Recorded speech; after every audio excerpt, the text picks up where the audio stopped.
Back in May, it was announced at Epcot that Disneyland, Disney's California Adventure, and the Magic Kingdom at Walt Disney World would be open for 24 hours from 6 a.m. to 6 in the morning. That event occurred the Friday just before Memorial Day. This event is kind of a follow-up to last year's One More Disney Day, where the Disneyland parks were open all of the leap year day, February 29th. But that event proved to be problematic. Well, it was just a lot of overcrowding, and the way they kind of fixed the overcrowding this time around was they did not allow cast members to just bring friends in. If they wanted to bring friends in, they had to use one of their passes. So this year, I decided to go to the Monstrous All-Nighter. Now, I have a job, and we have the improv comedy show at night, so I wasn't able to go the entire day. But I went at the time that it counted most, and that was at night. I had a chance to be there from about 10 to 2 o'clock, and I decided, let's do a little report as much as I can. So I recorded a few things here and there. So the first hurdle that you have in getting to one of these largely popular events at Disneyland is you have to actually get to Disneyland. And I wasn't sure what I was going to face when I would head down there. A lot of the reports that I got from the One More Disney Day was that it was just crowded, especially at the midnight hour. The streets of Anaheim were crowded. The parking was being pushed everywhere. And so here is my thoughts as I was getting in my car. Okay, it's May 24th. I'm on way to the Monstrous event at Disneyland Resort. I just left my house at 10:25 in the evening, so I'm kind of heading out to the back end of the Monstrous event at Disneyland. Step number 1, get to Disneyland. Step 2, try to find parking. That'll be my next report. Where in the world am I going to park? So I got in my car and I headed down to Disneyland and checked the traffic maps. Everything was looking pretty good at that point, up until the point that I got off the freeway. All right, I just got off the 5 freeway on Catella. I'm heading down and just trying to find out where to park. Looks like the sign up ahead says Disney parking straight ahead, so I don't know where that's taking me. It's definitely taking me to Harbor Boulevard. They may have me park at the Toy Story lot, and I think that's where they're sending me, Toy Story lot.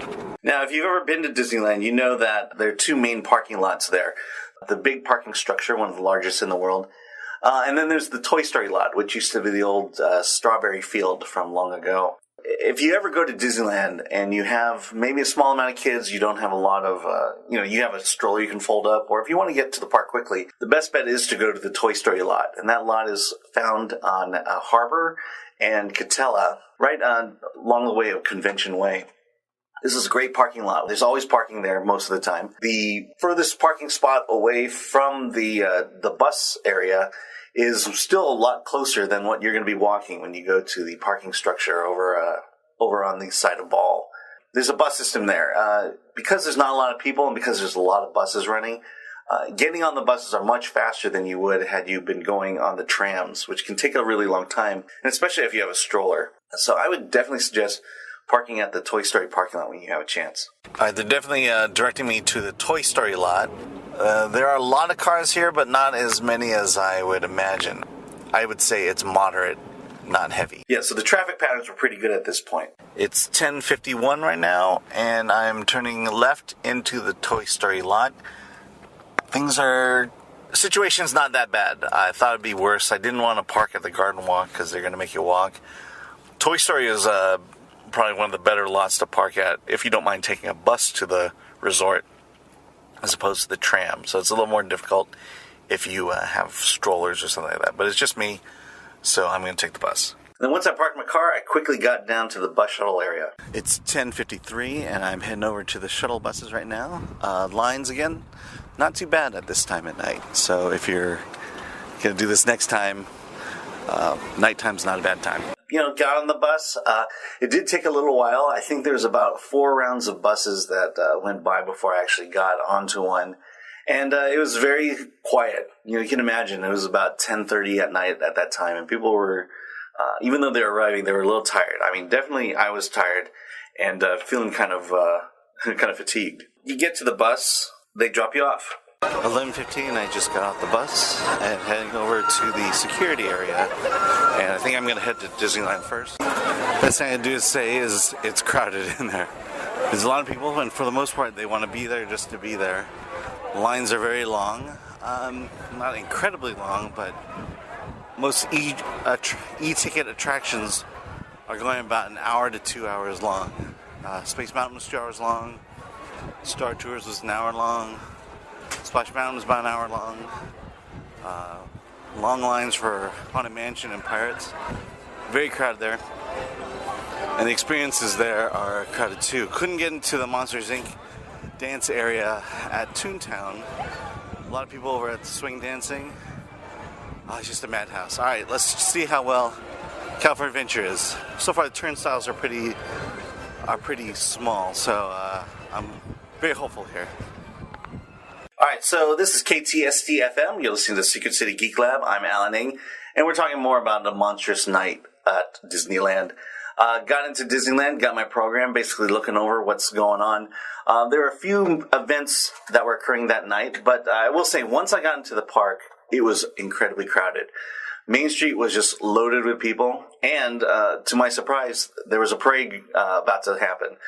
They were having the Mickey Sound Sensation Parade going down at about 1 o'clock that night, and people were really lining up for that. As I looked at the programs, they did have various things going on. The Dapper Dans were singing out on Main Street. There was a pajama party over at Mickey's Toontown.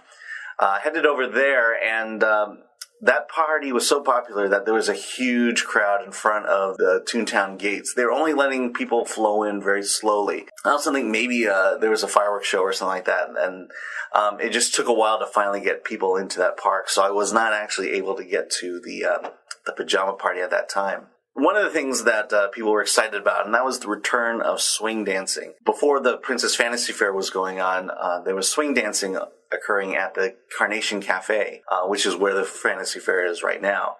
They did promise to bring it back, and the Monstrous All-Nighter was that first chance to bring swing dancing back to Disneyland. And here's a little sample of the music that was going on.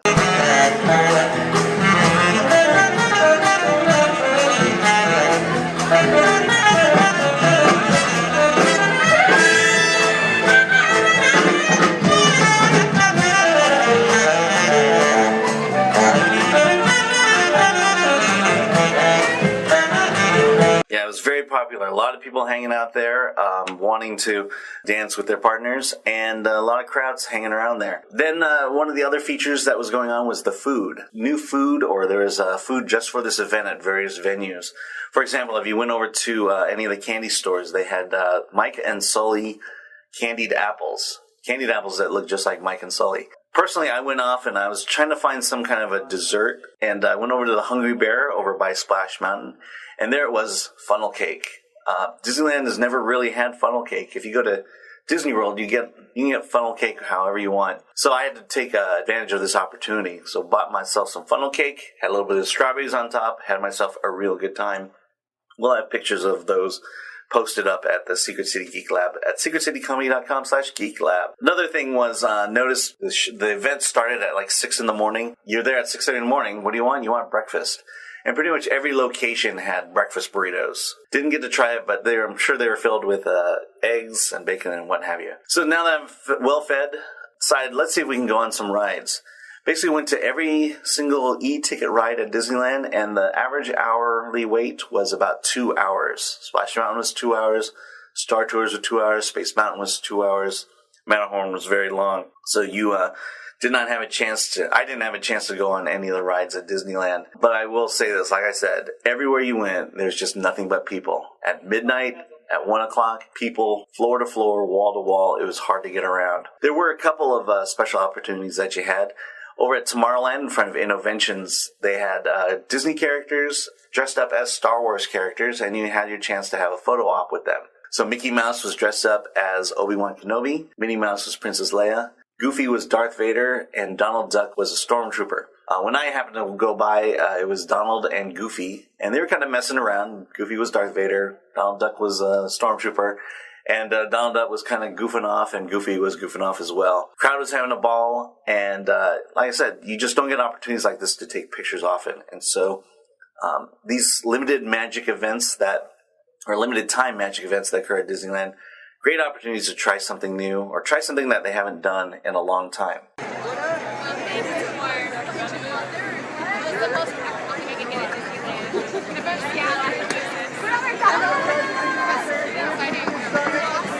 You're listening listening to Alaning on KTST-FM, and this is the Secret City Geek Lab. We're right in the middle of my trip report for the Monstrous All-Nighter Event at Disneyland. Well, after a while, I was getting a little tired. I was definitely getting tired of the crowd, so I decided to head on over to California Adventure. So I looked at California Adventure and noticed that there wasn't a lot of people over there. And so maybe it was a chance for me to kind of take a look at what's going on over there. One thing I knew ahead of time was that grad nights nowadays are occurring at Disney's California Adventure. High school graduates have a chance to basically have the run of Cars Land and Paradise Pier.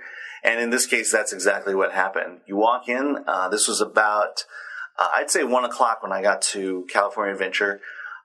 The first thing you know is that the only place that's open is the main entrance area of California Adventure, the Soarin' Over California area, and the Disney Hollywood back lot. Everything else was closed off. You couldn't get very far in California Adventure. So as I got in, not too bad in terms of crowd-wise. I headed over to the Mad Tea Party, and there was a lot of rock and roll going on. And let's take a little sample of that rock and roll.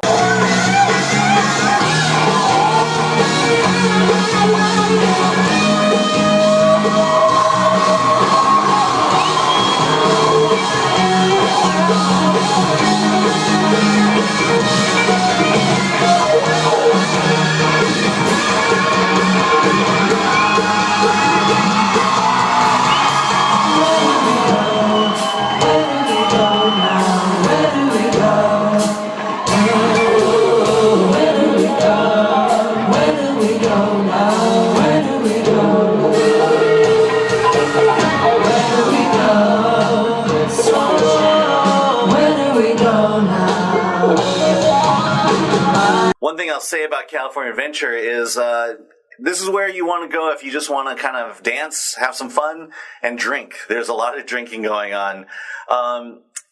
They're playing a lot of hairband music, and a lot of people are having a lot of fun. But again, this is mostly the older crowd. The animation studio was open. You could go in there and get some animation lessons. But pretty much all the action was occurring at the Mad Tea Party. And both stages over at the Mad Tea Party were being used. That was the band area, and then there's the Tweedledee and Tweedledee. Stage, spade, diamond, club, and heart. Shuffle them all together, and you've got the hottest deck in town. This is a journey into sound.